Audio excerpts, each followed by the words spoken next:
అప్పుడు మళ్లీ పాల సముద్రాన్ని చిలకడం మొదలుపెట్టారు. చిలకడం మొదలుపెట్టగానే అందులోంచి ఒక తెల్లటి గుర్రం ఒకటి బయటికి వచ్చింది. దాన్ని ఉచ్చైశ్రవము అంటారు. ఈ ఉచ్చైశ్రవాన్ని చూడగానే ఇంద్రుడికి కించిత్ మమకారం పుట్టింది. గుర్రం చాలా బాగుంది అనుకున్నాడు. శ్రీమన్నారాయణుడు వెంటనే చూసి అన్నాడు, ఊరుకున్నాడు. చూశాడు కదా ఆయన చెప్పిన మాట వినాలని. బలిచక్రవర్తి అడిగాడు. దీనికి వెనకాతల రహస్యం ఏమిటో నేను చిట్ట చెప్తాను. ఆ 10 మాటలు చెప్తున్నాను ఇవాళ మీకు అనుమానం రాకుండా. ఆ ఉచ్చైశ్రవాన్ని బలిచక్రవర్తి అడిగాడు. రాక్షసులకి రాజు, నాకు కావాలని, నీకు ఇవ్వాలని నేను చూస్తున్నాను అనుకుని తీసుకోన్నాడు స్వామి. అది సచ్చంద్ర పాండురంబై ఉచ్చైశ్రవమనగ దురగ మొగిజనీయించన్ పుచ్చుకునియ బలిదైచుండిచ్చకొనండయ్య ఇంద్రుడీశ్వర శిక్షన్. ఈశ్వరుడు వద్దన్నాడు కాబట్టి ఇంద్రుడు అడగలేదు. ఉచ్చైశ్రవాన్ని పుచ్చుకోకూడదు. ఎందుకు పుచ్చుకోకూడదు? ఈశ్వరుడు వద్దన్నాడు. ఒక కథ ఉంది, అది పుచ్చుకోకండి. ఆనాడు వాళ్ళకి కాదు, దేవతలుగా ఉండాలనుకున్న వాళ్ళందరూ ఆ గుర్రాన్ని పుచ్చుకోకూడదు. కామధేనువుని పుచ్చుకో, హవిస్సులకి వాడుకో. ఏమిటి రహస్యాలు తర్వాత చెప్తాను. అందుకని అంటే చిట్ట చివరి వరకు చాలా వస్తాయండి. ఒక్కొక్కటి చెప్తూ కూర్చుంటే పంచమి నాడు లక్ష్మీదేవిని తీసుకురావాలి. అది నా ప్రార్థన. మా తల్లి ఒక్కసారి కనపడాలి ఇవాళ. పంచమి శుక్రవారంతో కలిసి ఉంది ఇవాళ. ఇది విని లక్ష్మీదేవి రాగానే ఇంద్రుడికి దరిద్రం తొలగిపోయింది. దుర్వాస శాపం వల్ల వచ్చినటువంటి శాపం ఇక్కడ చెప్పలేదు భాగవతంలో. దేవీ భాగవతంలో చెప్పారు. ఒక గొప్ప స్తోత్రం ఉంది లక్ష్మీదేవిని ఉద్దేశించి. ఆ స్తోత్రం ఎవరు చెప్తారో వాళ్ళకి దరిద్రం తొలగుతుంది. కొన్ని కోట్ల జన్మలు అనుభవించవలసిన దరిద్రం నశిస్తుంది. ఆ స్తోత్రం ఇవాళ మనందరం కలిసి చెయ్యాలని నా తాపత్రయం. అందుకని ఆఖరణ చెప్తానంటున్నాను. ఈ తత్వం అంతా కలిపి ఒక్కసారి. ఆ తరువాత మళ్లీ చిలకడం మొదలుపెట్టారు. ఎల్ల ఋతువులందు ఎలవారి పరువమై ఇంద్రువిరుల తోట కేపు తెచ్చి కోరువచ్చు వారి కోర్కెలు ఈడెడు వేల్పుమ్రాను పాల వెళ్లి పుట్టే. ఒక బ్రహ్మాండమైనటువంటి కల్పవృక్షం ఒకటి వచ్చింది పాల సముద్రంలోంచి. దానికి ఆ కల్పవృక్షానికి పువ్వులు పూసున్నాయి. ఆ పువ్వులు ఎవరు పెట్టుకుంటారో వాళ్ళకి 5వ తనం తరగదు. దాని మించి వచ్చేటటువంటి గాలి ఎవరు పీలుస్తారో వాళ్ళ ఆరోగ్యం పాడవదు. ఎవరు కల్పవృక్షం దగ్గరికి వెళ్ళి ప్రార్థనలు చేస్తారో వాళ్ళకి ఫలాల రూపంలో కోరికలు తీర్చేస్తుంది. ఇప్పుడు ఈ కల్పవృక్షాన్ని ముందు ఎవరికి ఇచ్చారో తెలుసా అండి? ఇంద్రుడికి ఇచ్చారు. ఎందుకని? ఏమడుగుతాడా కల్పవృక్షాన్ని చూసి? పోయిన లక్ష్మీ వైభవం కావాలంటాడు. వెనకాల ఏమొచ్చేయాలి? ఇప్పుడు లక్ష్మీదేవి వచ్చేయాలి. కానీ ఈ వచ్చేటటువంటి ఈ కల్పవృక్షానికి లక్ష్మీదేవికి మధ్యలో ఒకటి వస్తుంది. అది ఎంత చిత్రంగా వస్తుందో మీరు చూద్దురు గాని. ఆ కల్పవృక్షాన్ని దేవేంద్రుడికి ఇచ్చారు. ఆయన తీసుకున్నారు. తరువాత క్రొక్కారు మెరుగుమేనుల క్రిక్కిరిసిన చన్ను గవలు గ్రిక్కిన నడుముల్ పిక్కటిలి ఉన్నతు రుములు చక్కని చూపులును దివిజ సతులకు ఒప్పెన్. పెద్ద పెద్ద కేశపాశాలు, అపారమైనటువంటి సౌందర్యమూర్తులు, అంతటి అందంతో అప్సరసలు పుట్టారు ఆ పాలసముద్రంలోంచి. ఆ అప్సరసలు దేవకాంతలై దేవనర్తకీమణులై ఉండిపోయారు. అలాగా సరే, వాళ్ళు అలా ఉన్నారు. ఉన్న తర్వాత పాల సముద్రాన్ని ఇంకా చిలకడం మొదలుపెట్టారు. ఇప్పుడు ఇంద్రుడి దరిద్రం తీరాలి. ఇంద్రుడి దరిద్రం కాదు, లక్ష్మీదేవి యొక్క ఆవిర్భావం జరగబోతోంది. అమ్మవారు క్షీరసాగర మదనంలో పుట్టినప్పుడు ఒక గమ్మత్తు చేసింది. శుక్రవారం పంచమి నాడు పుట్టింది. ఇప్పటికీ పద్మావతి అమ్మవారు కూడా శుక్రవారం పంచమి. అందుకే అమ్మవారికి ఈ మాసాలలోనే ఫిబ్రవరి మార్చిల్లోనే పాల్గొన మాసంలో ఒక గమ్మత్తు చేస్తారు. పద్మావతి తిరుచానూరులో ఏమిటో తెలుసా అండి? సుమంగళి పూజ అని ఒక పూజ ఉంది. పసుపు కుంకాలున్న ఆడవాళ్ళందరూ ఆ రోజున పసుపు తాళ్ళు, నల్లపూసలు, గాజులు, పువ్వులు, పసుపు, కుంకం పట్టుకెళ్ళి అమ్మవారికి ఇస్తారు. 5వ తనం ఉన్న ఆడవాళ్ళందరికీ దానికి ట్రస్ట్లు ఉన్నాయి. పెద్ద పెద్ద కళ్యాణ మంటపాల్లో భోజనం పెడతారు. వాళ్ళందరితో కలిసి లక్ష్మీదేవి వచ్చి కూర్చుని భోజనం చేస్తుంది. ఇప్పటికీ ప్రతి ఏడాది ఇప్పటికీ మనకి తిరుచానూరులో జరుగుతుంటుంది ఉత్సవం.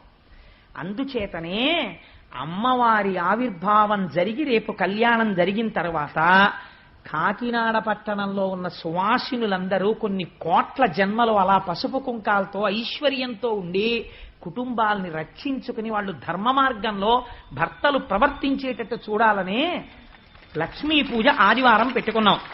ఇప్పుడు మళ్ళీ పాల సముద్రాన్ని చిలికారు. తొలుకారు మెరుగుకై వడ్డి తల్లతల్లమని మేను మెర్రయ్య ధగధగమనుచున్ కలుముల నీడెడు చూపుల చెలువంబుల మొదలి టెంకి సిరి పుట్టెన్రుపా. అపాసటి కాంతితో తెల్లటి వస్త్రాలు కట్టుకుని పద్మాననే పద్మభూరు పద్మాక్షి పద్మ సంభవే అని ఆ పాల సముద్రంలోంచి నల్లని కన్నులతో సొగసైన చూపులు ఇలా మాతృవాత్సల్యంతో అందరి వంక చూస్తూ లక్ష్మీదేవి పాల సముద్రంలోంచి ఆవిర్భవించింది. అమ్మవారి చూపులు ఎంత దిశల వరకు పడ్డాయో అంతవరకు దరిద్రములన్నీ తొలగిపోయి అందరూ ఆనందమును పొందారు. లక్ష్మీదేవి జన్మించింది. ఆనాడు పాలసముద్రం దగ్గర ఉత్సవం జరిగినట్టు జరుగుతోంది. నేను ఇక్కడ నమ్మి ఒక మాట చెప్తున్నాను. ఇవాళ ఈ ఘట్టాన్ని ఎవరు విన్నారో వాళ్ళకి కొన్ని కోట్ల జన్మలు తరమవలసిన దరిద్రం నశించిపోయింది. ఇది పరమ యథార్థం. అందుకని ఆ తల్లి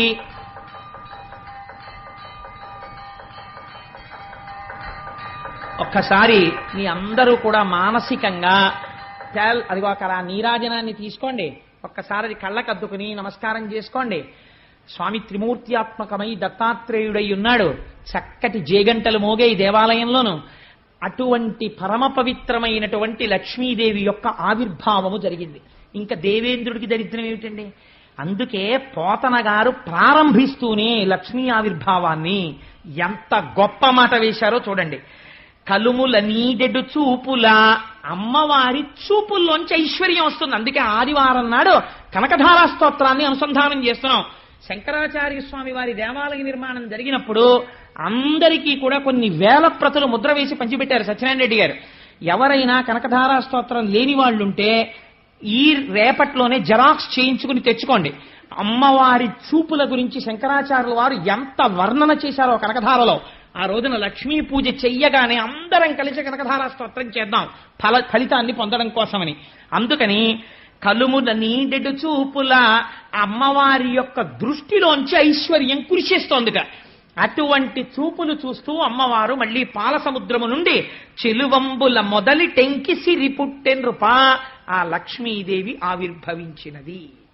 ఇప్పుడు పుట్టగానే ఆ తల్లి యవ్వనంలో పుట్టి ఇంద్రుడు వెంటనే కలశస్థాపనం చేసి అమ్మవారిని ఆ దర్శనం చేసి చెప్పినటువంటి స్తోత్రం భాగవతంలో లేదు, కానీ దేవీ భాగవతంలో ఉంది.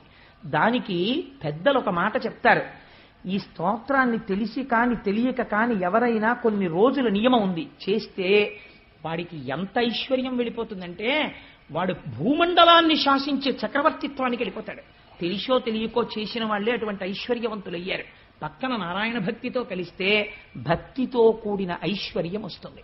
సరే, అందుచేత అటువంటి తల్లి ఆవిర్భావాన్ని ఇవాళ మనం అందరం మనస్సులో దర్శనం చేసి తెల్లటి చీర కట్టుకుని పచ్చటి ముఖంతో బంగారు రంగుతో మెరిసిపోతూ నల్లటి జుత్తుతో కబరీబంధం నిండా చెంగల్వ పూలు, ఆ తర్వాత చక్కటి సంపంగి పూలు, మల్లెపూలు, జాజి పూలు అలంకారం చేసుకుని మెడ నిండా హారాలు వేసుకుని ఇలా చేతితో ఐశ్వర్యాన్ని కురిపిస్తూ వరదముద్ర పట్టి మీ కోరికలు తీరుస్తాను సుమా అని అందరికీ అభయం ఇస్తూ 2 పాదములు ఇలా కలిపి పద్మాసనం వేసుకుని అయ్యో బిడ్డలందరూ నా పాదాలు చూడాలనుకుంటున్నారని మన కోసమని అమ్మవారు తన కుడి పాదాన్ని కిందికి చాపి ఆ పచ్చటి పాదం, ఎర్రటి వేళ్లు, తెల్లటి గోళ్లు, దానికి అలంకారం చేయబడిన పసుపు, చుట్టూ ఉన్న లత్తుక, అమ్మ పాదాల మీద పూజ చేయబడిన పువ్వులు, ఆ పువ్వులకి శిరస్సు ఉంచి ఆ పాదపద్మములకు నమస్కరిస్తూ మనం అందరం కలిసి ఒక్కసారి దేవీ భాగవతాంతర్గతమైనటువంటి ఆనాడు ఇంద్రుడు చేసినటువంటి లక్ష్మీ స్తోత్రాన్ని చెప్తాను. అందరూ కూడా పరమ భక్తి శ్రద్ధలతో నమస్కరిస్తూ లక్ష్మీదేవిని ఉద్దేశించి ఆ ప్రార్థనా శ్లోకాన్ని చెప్పండమ్మా. నమః కమలవాసిన్యై నారాయణ్యై నమో నమః కృష్ణప్రియాయై సతతం. నీటిలో ఉండేటటువంటి కప్పలు పాలసముద్రంలోంచి పైకి లేచాయి అన్నారు క్షీరసాగర మథనంలో. ఇందాక చెప్పాను కదా, అందుకని ఇవాళ కప్ప రూపంలో వచ్చి శ్రీమన్నారాయణుడు వేదిక ముందుకొచ్చి మరీ దర్శనమిస్తున్నాడు. చూడండి, క్షీరసాగర మథనం అవగానే నాకైతే ఆయన నోరు ఇలా ఇలా ఇలా ఇలా అనడంలో ఆదికూర్మం ఆ రోజున ఇలాగే కూర్చుంది సుమా అని చెప్పడానికి వచ్చాడా అన్నట్టుగా మహానుభావుడు ఇవాళ నారాయణుడే వచ్చాడు. అమ్మవారి స్తోత్రం చేసేటప్పటికీ ఒరే నేను మీ అందరికీ ప్రత్యక్ష దర్శనం ఇస్తున్నాను, క్యాంప్ చేశాడన్నావు కదా, ఇదిగో మీకు దర్శనం ఇస్తున్నానని కనబడ్డాడు. కానీ ఉపన్యాసం అయిన తర్వాత ఆయన మీద పడిపోయి నమస్కారాలు చేసేయకండి, ఆయనకి ఇబ్బందిగా ఉంటుంది. చల్లని వాడు కదా, మీకు చెప్పాను కదా, ఎన్ని కష్టాలున్నవాడు ఆయన్ని పుట్టుకుంటే చల్లగా ఉంటుందని. కప్ప చల్లగా ఉంటుందండి. కప్ప రూపంలో వచ్చాడు, నీళ్లలో ఉండగలడు, భూమి మీద ఉండగలడు, ఉభయచరంగా వచ్చాడు. నా స్వామి దర్శనంగానే నేను భావించి నమస్కరిస్తూ నమఃకమలవాసిన్యై నారాయణ్యై నమో నమః కృష్ణప్రియాయై సతతం మహాలక్ష్మీ నమో నమః పద్మపత్రేక్షణాయై చ పద్మాస్యాయై నమో నమః పద్మాసనాయై పద్మిన్యై వైష్ణవ్యై చ నమో నమః సర్వసంపత్స్వరూపిణ్యై సర్వాధారాయై నమో నమః హరిభక్తిప్రదాత్రీ చ హర్షదాత్ర్యై నమో నమః కృష్ణవక్షస్థితాయై చ కృష్ణేశాయై నమో నమః చంద్రశోభాస్వరూపాయై రత్నపద్మే చ శోభనే సంపత్వధిష్టాతృదేవ్యై సంపత్వధిష్టాతృదేవ్యై అంటే సంపత్తికి అధిష్టానమైనటువంటి దేవత, ఐశ్వర్యమునివ్వగలిగినది. సంపత్ అధిష్టాతృదేవ్యై మహాదేవ్యై నమో నమః నమో బుద్ధిస్వరూపాయై బుద్ధిదాయ్యై నమో నమః యథా మాతస్తనాంధానాం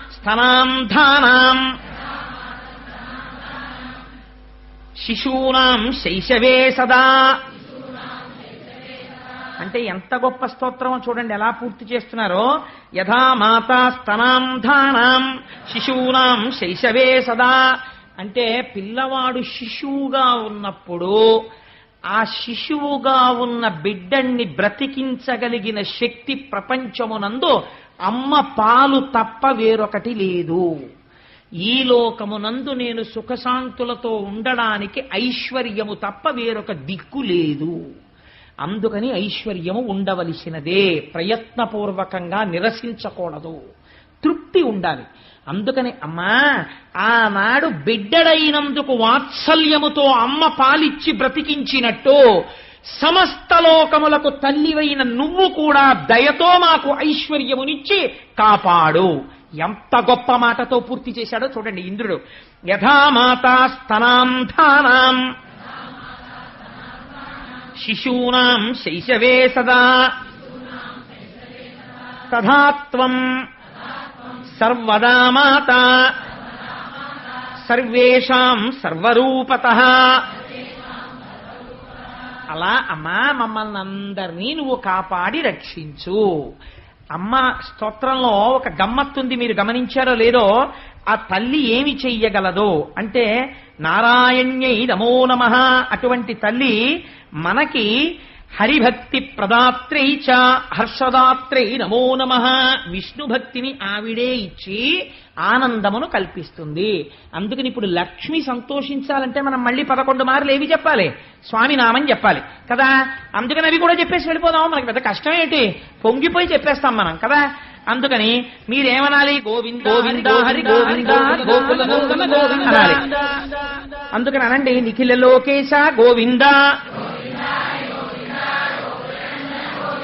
ఇహ పరదాయక గోవింద గోవింద హరి గోవింద గోకులనందన గోవింద పరమదయాళో గోవింద గోవింద హరి గోవింద గోకులనందన గోవింద తిరుమలవాస గోవింద గోవింద హరి గోవింద గోకులనందన గోవింద శ్రీనివాస శ్రీ గోవింద గోవింద హరి గోవింద గోకులనందన గోవింద శ్రీ వెంకటేశ గోవింద గోవింద హరి గోవింద గోకులనందన గోవింద ఆనందరూప గోవింద గోవింద హరి గోవింద గోకులనందన గోవింద కష్ట నివారణ గోవింద గోవింద హరి గోవింద గోకులనందన గోవింద శిష్ట పరిపాలక గోవింద గోవింద హరి గోవింద గోకులనందన గోవింద దురిత నివారణ గోవింద గోవింద హరి గోవింద గోకులనందన గోవింద పాప విమోచన గోవింద గోవింద హరి గోవింద గోకులనందన గోవింద పుండరీకాక్ష గోవింద గోవింద హరి గోవింద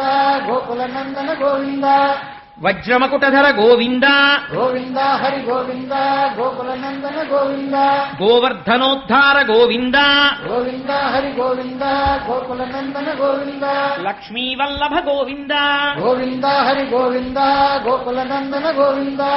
మా రేపటి రోజు శనివారం, రేపటి రోజు కోసమే రిజర్వ్ చేశాను. అసలు ఆర్తిపడి రేపు లక్ష్మీ కళ్యాణం. అమ్మవారు శ్రీమన్నారాయణుణ్ణి రేపు కళ్యాణం చేసుకుంటుంది. కమనీయమైనటువంటి ఘట్టం. రేపటి రోజున దాన్ని విజ్ఞాపన చేసేటటువంటి అదృష్టాన్ని స్వామి నాకు కటాక్షించుగాక. సర్వం Shri Umamaheshwara పరబ్రహ్మార్పణమస్తు. If you like this video, hit the like button. For more videos, subscribe to our channel. If you have learned anything from this video, comment down below. Subscribe.